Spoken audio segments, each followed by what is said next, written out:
What's up, my friends? I'm Matt. This is the 10-Minute Bible Hour podcast, and we have things to discuss. Do you have a mountain or a bluff or some kind of high up place that you like to drive to or hike to when you need perspective and to get away from it all and to see the world a little bit differently? I understand that some of you live in flat places, and that's probably not an option. I used to live in a place called Grand Island, Nebraska, and the only topography in the whole place was called Tornado Hill, and it was called such because on the night of something, 1980-something, there were like 5 gigantic tornadoes that wrecked most of the town and inspired some movie called Night of the Twisters. And then when they cleaned up, they took all the junk and they put it in a big pile in this park and just put dirt over the top of it. And it's like the only place where you can sled or do anything, but there's like little bits of refrigerator and barbed wire and rebar sticking out of there every now and then. So, it's maximum safety there at Tornado Hill. But even in Grand Island, Nebraska, where there is no topography, I would find myself wanting to go and stand on top of Tornado Hill from time to time and just, think about the world, see things a little differently. Well, I am not alone in thinking that that is a good way to spend your time, that it's good for clearing the noggin and processing life a little differently.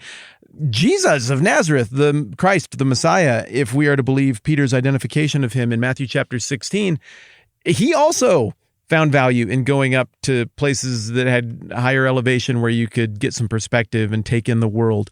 We see him do so once at the behest of Lucifer, so I guess maybe that's not the best example ever. But the next time he goes up on a mountain, it's to teach all of his disciples, and that's the Sermon on the Mount, so that's a pretty good trip up a mountain.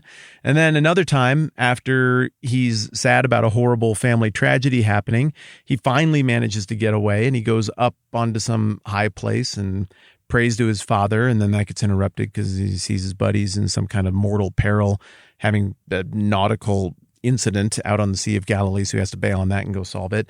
But then we get to Matthew chapter end of 16, beginning of 17, and we get yet another one of these go up on the mountain for something very transcendent to unfold kind of events.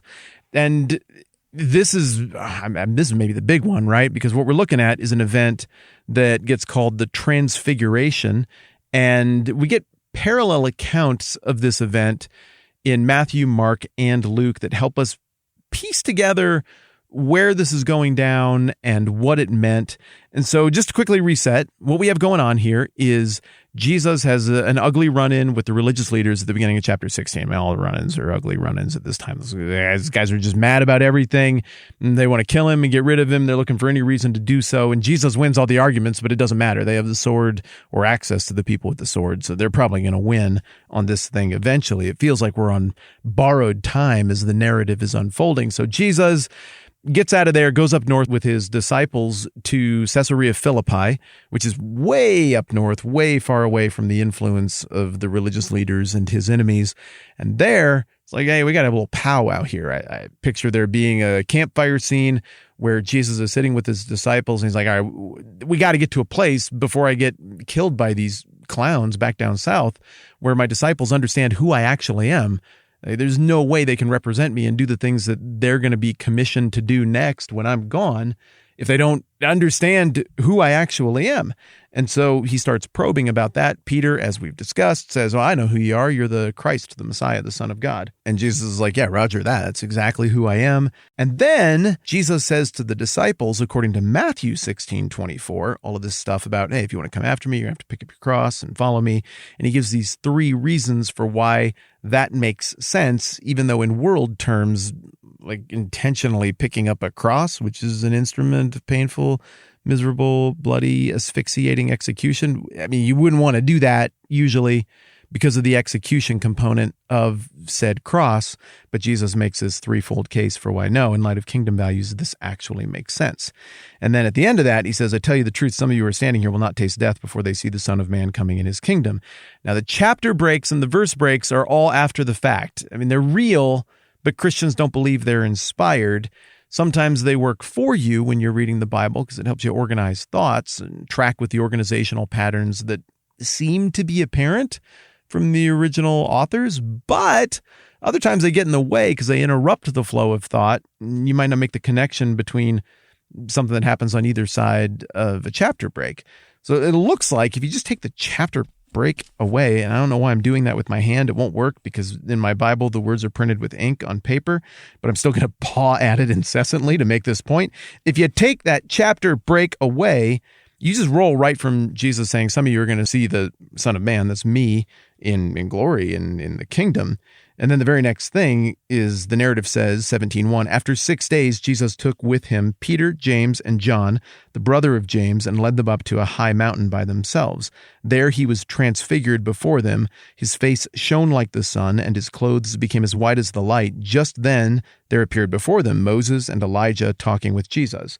That stuff, as we get into actually what happened in this crazy, difficult to imagine sequence, that we're going to unpack tomorrow. But for now, let's back it up to the timeline here and just make sure we're still tracking with the narrative because we've been around a campfire for like 2 weeks. So narratively, we are still way up north near Caesarea Philippi. Now, in Matthew, it says, after 6 days, Jesus took with him Peter, James, and John.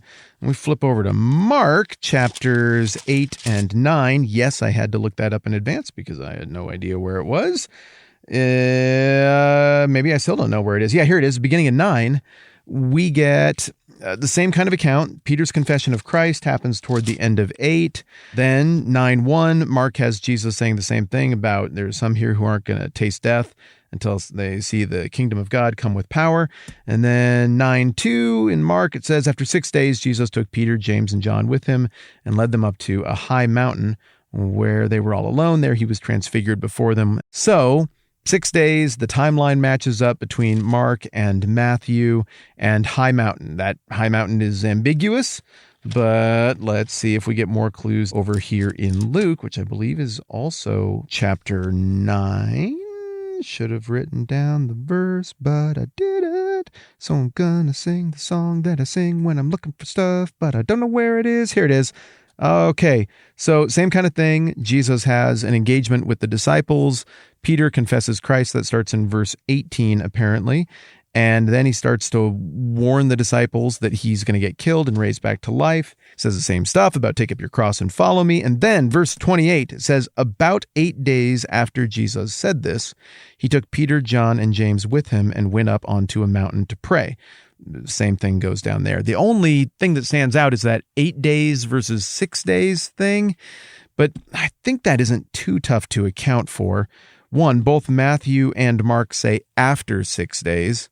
That would mean maybe after the completion of 6 days or after parts of a total of 6 days. The Jewish rendering of time is a little bit different in terms of how you count a weekend or a few days. But this is not irreconcilable with Luke, who would be using a Greek, Roman, whatever you want to call it, a Gentile rendering of days.